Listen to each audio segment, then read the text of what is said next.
मैं आपको प्रोवाइड करूंगा आउटडोर शॉट्स J6 2018 के। तो आउटडोर कैमरा इसकी टेस्टिंग करेंगे कि आउटडोर ये आपको कैसा रिजल्ट देता है। तो मैं आपको बताते चलूँ जो अभी रिकॉर्डिंग हो रही है वो J6 2018 के बैक कैमरे से रिकॉर्ड हो रहा है।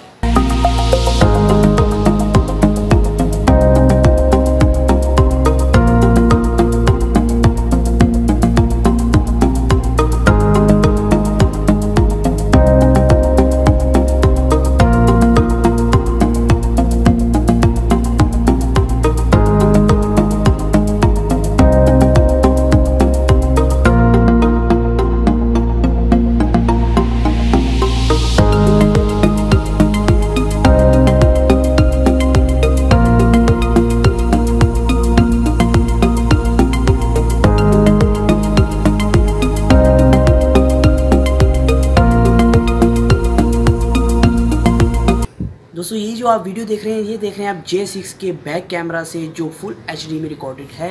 तो आपको रिज़ल्ट का अंदाज़ा हो ही गया होगा कि इसका रिज़ल्ट कितना है वीडियो का। और जो माइक क्वालिटी आप देख रहे हैं वो भी इसके बैक कैमरा से जो इसका इंटरनल माइक है उसी से स्टोर हो रही है। मैंने कोई Boya M1 इसके साथ अटैच नहीं किया है।